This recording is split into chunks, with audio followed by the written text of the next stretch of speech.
Welcome to Finding Inspiration.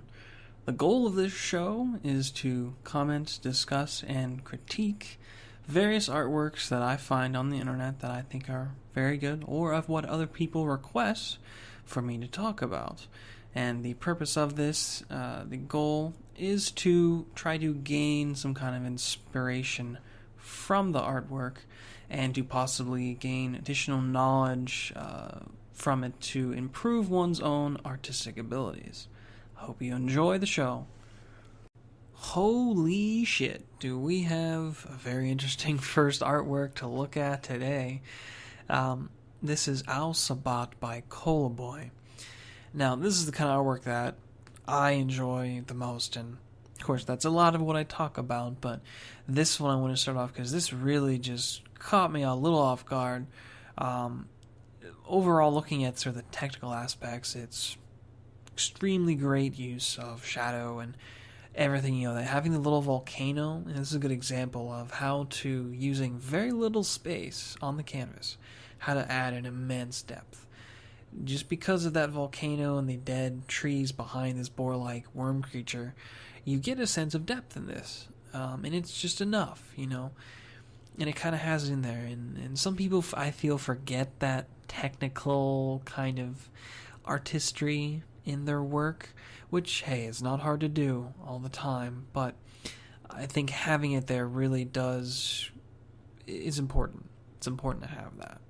And I definitely will go into that later on in some other time, but looking at this and really taking this in, this is a really good, a great display of, as I've stated before, what I sort of call the purity of surrealism, the trueness of it, which is to have all of these emotions, all of these forms and symbolism and everything, all just shoved in to one particular, into the canvas. And it's up to the artist, the surrealist, to sort of formulate that. How do you go about doing it? What is your recipe? And this person, I think, does it very well without having it. It's not too chaotic. It almost has its own sort of plot to it. But this grotesque, just holy shit, sort of creature coming out with all these boar heads just shoving out and very decrepit, and they're sort of diseased. And this person is writing it as if they're just, gaily and everything, this sort of almost childlike figure. It has a sort of childish naivete to it.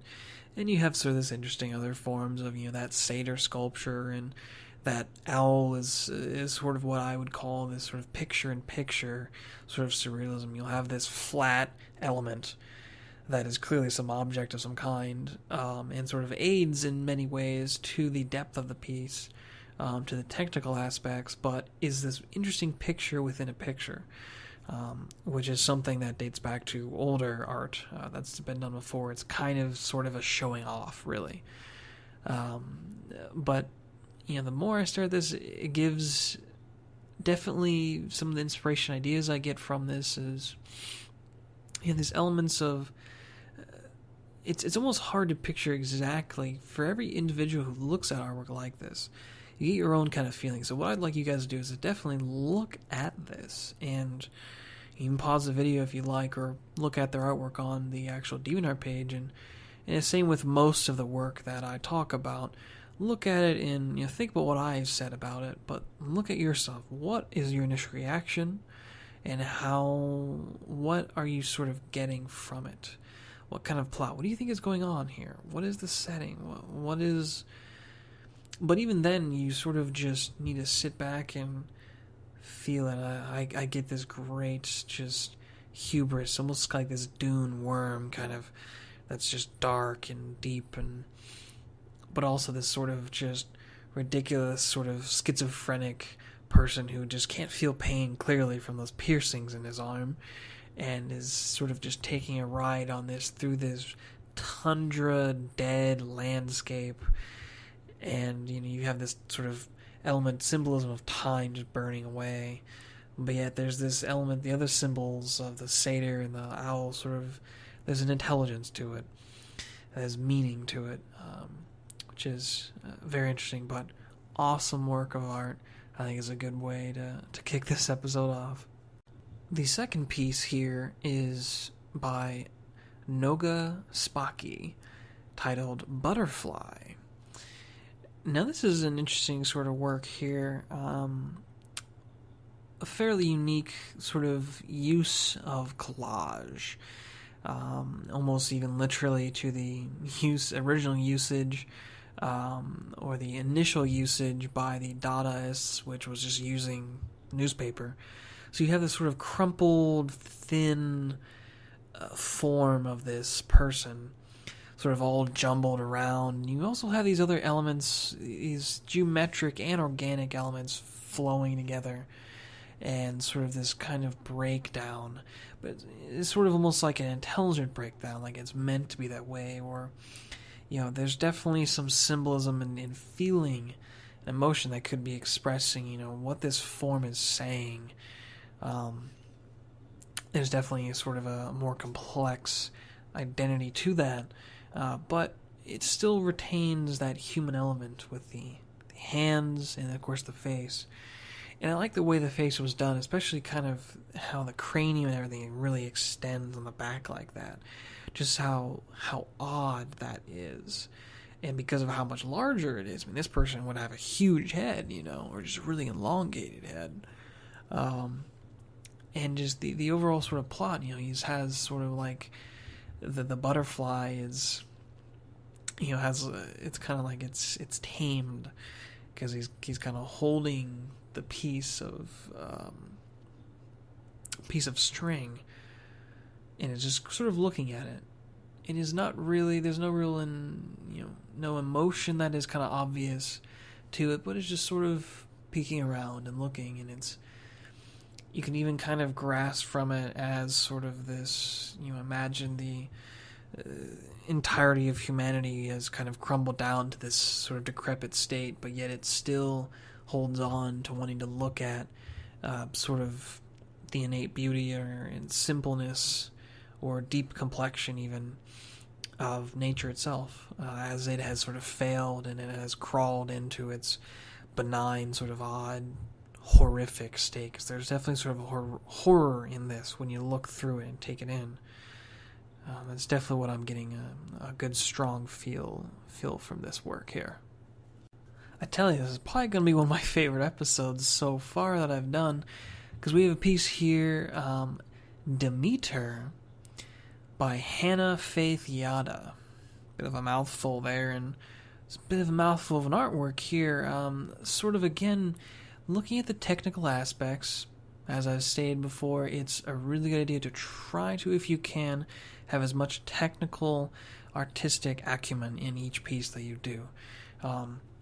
From dating back to older artists, it's kind of a way to show off, but also really shows how skilled, and it adds more to the surreality of the artwork. And this one, it's not too in your face, but it catches you off guard because you want to almost look at it as if you see this person bending over and sort of in this odd shape. Why would you have your arms kind of, one over the other like that, bent down, and your hands kind of sprawled that way? It's sort of, I can't think of what feeling you would be in to be in that position. It's almost the fetal position. And sort of being in this sort of feel that is not really desolate, but you get this dark, brooding feeling from the sky as it goes darker down. And well, there is some sort of kind of a happiness element to it, or sort of, positive, because you have some nice flowers there, and they kind of snake up the person. And you have sort of an interesting use, which I think the usage will seem the seemingly random usage. You have like these grapes that are kind of dangling from their neck, in essence. It's like, why would they? What is that purpose? What I think that harks back to is the essence of still life, which is just using objects that we commonly see and know, and just kind of having them part of the piece. And it adds a sort of a relatability there, a familiarity of form. And same again with having these just spheres floating. I always love seeing stuff like that, and I particularly like the sphere form. There's a perfection to it.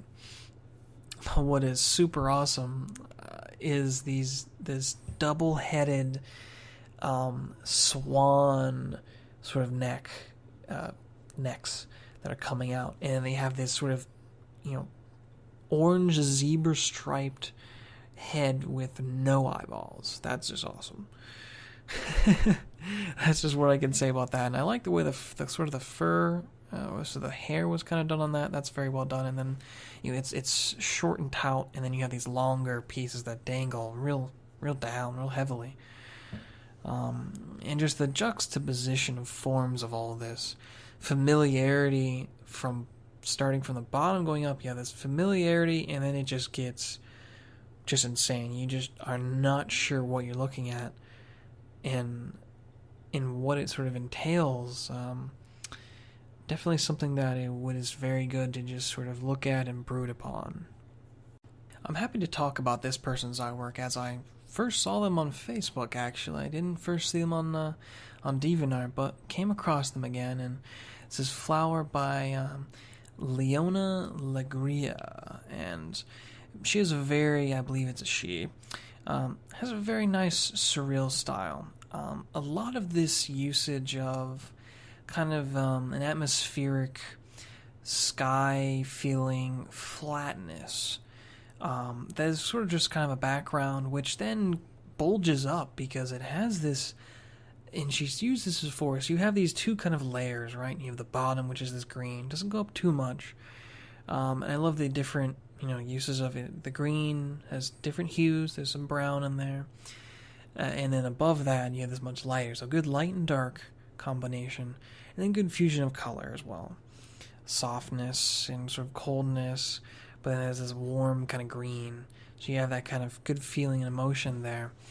It works well as an atmospheric piece, and then the sort of the surreal twist is taking this sort of element that seems like it's kind of amorphous, and then giving it a thickness with this eyeball, which is where the horizon line should be. So it's like the horizon line is turning into the lashes, but it's a closed eye, which there's a difference between closed eye and opened eye.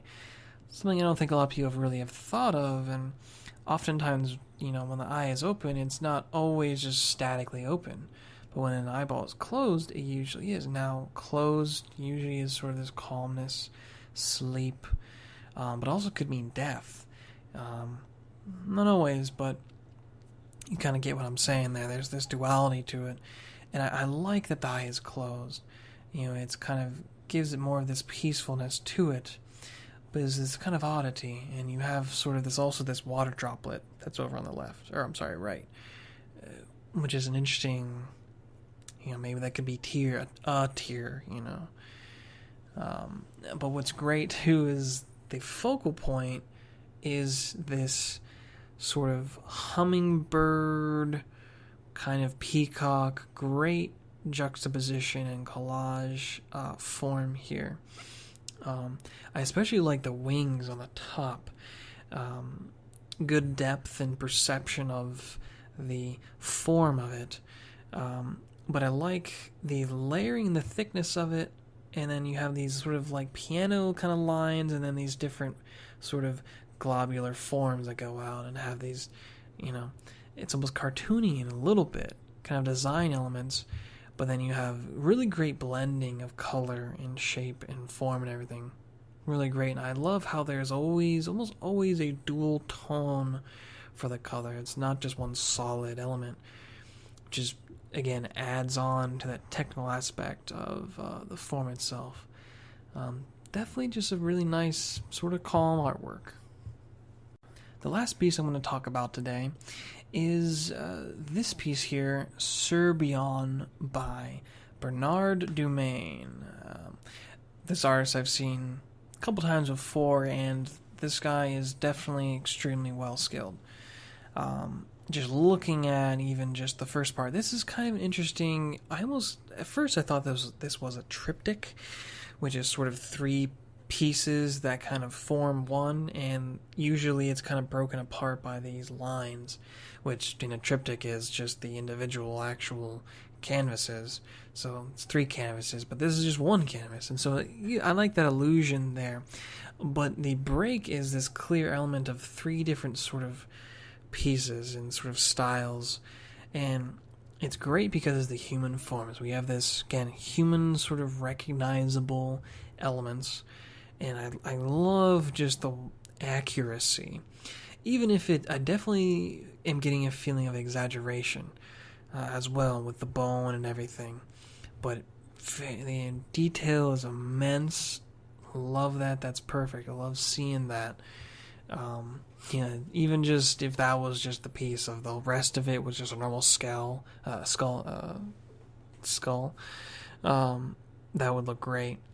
But it's not just that. It then has this connection that flows over, in the middle piece is this, more organic, rounder, with not as much detail, but yet there's a layering to it. And it almost feels like it's kind of the sci-fi, scientific kind of, mechanical exactness to it.